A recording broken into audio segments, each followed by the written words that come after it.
Welcome to your Mercy College or University. We'd like to share some of the principal features of a Mercy Business education.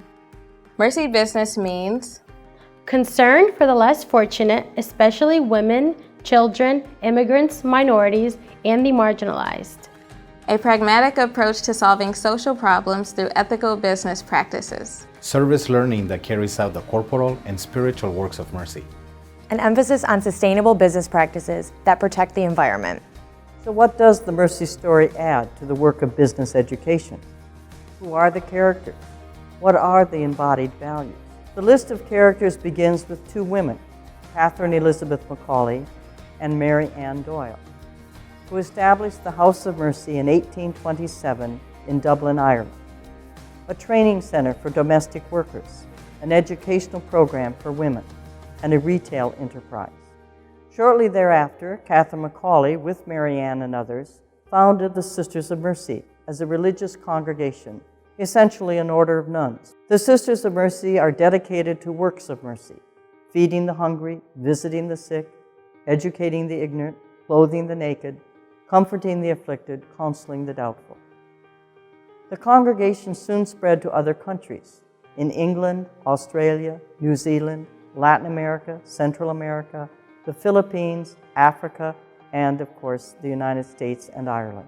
The list of characters also includes laypersons who have joined our story in institutions of education and healthcare, and particularly for you in higher education.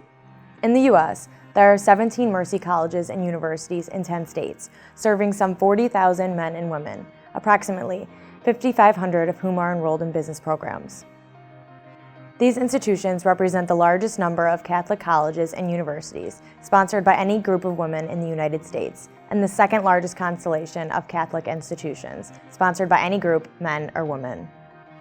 Catherine Macaulay's place in the pantheon of social entrepreneurs, that is, those persons who establish new business ventures targeted to serve the common good and/or individuals and groups who are underprivileged, provides a fundamental connection between the story of mercy and the work of business education. Being true to her legacy means that business programs within the Mercy tradition have a responsibility to help ensure a supply of graduates prepared to carry out the Mercy mission with business expertise. The Mercy story can and does inspire faculty and staff to provide a business education such that graduates and their business practices remain ethical, compassionate, and merciful. A Catholic and Mercy institution offers a worldview both clear and demanding.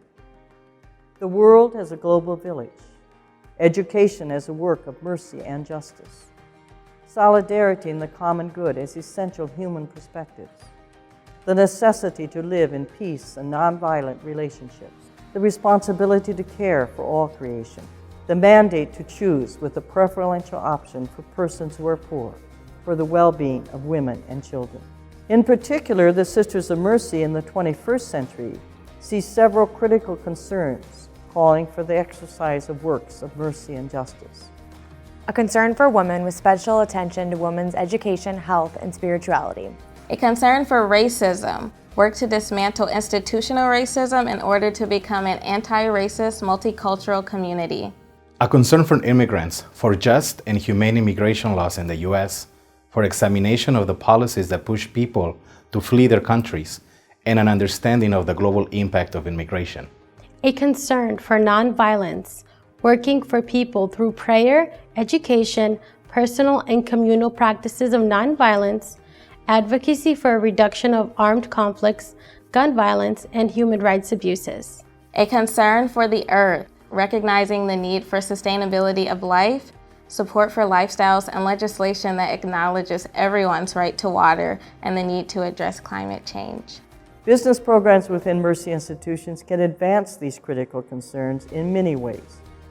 For example, by studying and promoting environmentally friendly production processes, by encouraging diversity and inclusion in the workplace, in the development of curriculum, placements, and extracurricular activities. Faculty and staff might ask, where and how do we already address these concerns? Where and how might we improve our approaches to these critical concerns? Welcome to the Mercy story in which your institution participates. Thank you for joining us. Thank you. Thank you. Thank you.